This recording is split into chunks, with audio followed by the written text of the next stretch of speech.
দিনে 10 থেকে 14 ঘন্টা বিদ্যুৎ থাকে না শেরপুরে। বিপর্যস্ত জনজীবন। গত কয়েক সপ্তাহ ধরে শেরপুর জেলায় তীব্র লোডশেডিংয়ে বিপর্যস্ত হয়ে পড়েছে জনজীবন। দিনে 8 থেকে 10 বার বিদ্যুৎ যাওয়া আসা করছে।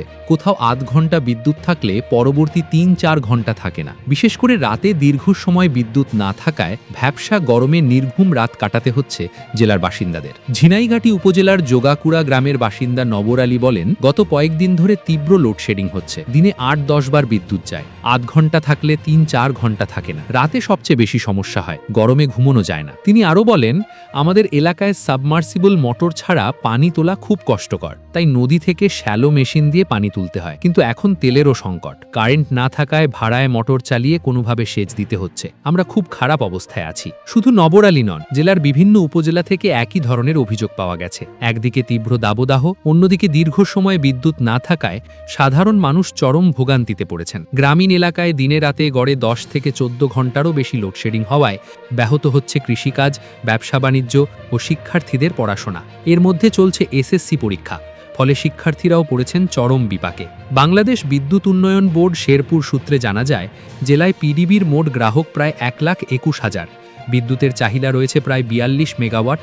তবে গত 3-4 দিন ধরে সরবরাহ পাওয়া যাচ্ছে মাত্র 25 থেকে 30 মেগাওয়াট। এতে প্রতিদিন প্রায় 12 থেকে 15 মেগাওয়াট বিদ্যুৎ ঘাটতি তৈরি হচ্ছে। কিছুদিন আগে সরবরাহ কারও কম ছিল বলে জানা গেছে। পিডিবির আওতায় জেলায় প্রায় 5,000 সেচ সংযোগ এবং 90টি শিল্প সংযোগ রয়েছে। অন্যদিকে শেরপুর পল্লী বিদ্যুৎ অফিস সূত্রে জানা গেছে, জেলার 5টি উপজেলায় পল্লী বিদ্যুতের গ্রাহক সংখ্যা প্রায় 3,26,000। এ খাতে বিদ্যুতের চাহিদা প্রায় 70 মেগাওয়াট হলেও সরবরাহ পাওয়া যাচ্ছে মাত্র 30 থেকে 35 মেগাওয়াট। ফলে প্রতিদিন প্রায় 35 থেকে 40 মেগাওয়াট ঘাটতি তৈরি হচ্ছে। জেলায় পল্লী বিদ্যুতায়ন বোর্ডের অধীনে কৃষি সেচ সংযোগ রয়েছে 10,889টি। স্থানীয়রা জানান, ঘন ঘন লোডশেডিংয়ের কারণে গ্রামাঞ্চলের মানুষ সবচেয়ে বেশি ভোগান্তিতে পড়েছেন। শিশু ও বৃদ্ধদের পাশাপাশি এসএসসি পরীক্ষার্থীরাও পড়েছেন সমস্যায়। ইরি ধানে সঠিকভাবে সেচ দিতে না পারায় উৎপাদন ব্যাহত হওয়ার শঙ্কা দেখা দিয়েছে। পাশাপাশি পোল্ট্রি খামারিরাও বিপাকে পড়েছেন। এছাড়া শেরপুরের 3টি পাহাড়ি উপজেলায় পরিস্থিতি আরও নাজুক।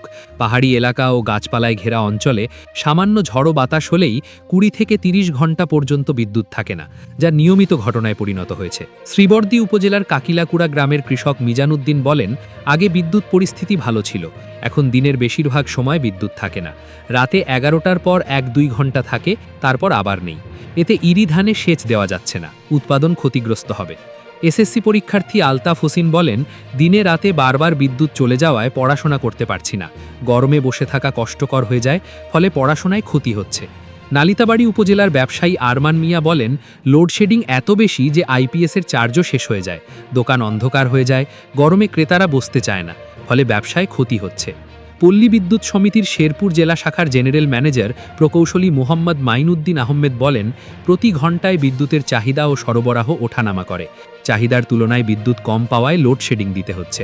আমরা চাহিদার অর্ধেক বিদ্যুৎ পাচ্ছি, যার কারণে দৈনিক প্রায় 12 ঘন্টা পর্যন্ত লোডশেডিং হচ্ছে। এ বিষয়ে শেরপুর জেলা পিডিবির নির্বাহী প্রকৌশলী শাহাবুদ্দিন আহমেদ বলেন, গত 2 সপ্তাহ ধরে জাতীয় গ্রিডে সমস্যার কারণে চাহিদার তুলনায় কম সরবরাহ পাওয়া যাচ্ছিল। তবে গত 3-4 দিন ধরে সরবরাহ কিছুটা বেড়েছে, ফলে লোডশেডিং কিছুটা কমেছে। তারপরেও পরিস্থিতি এখনও স্বাভাবিক হয়নি।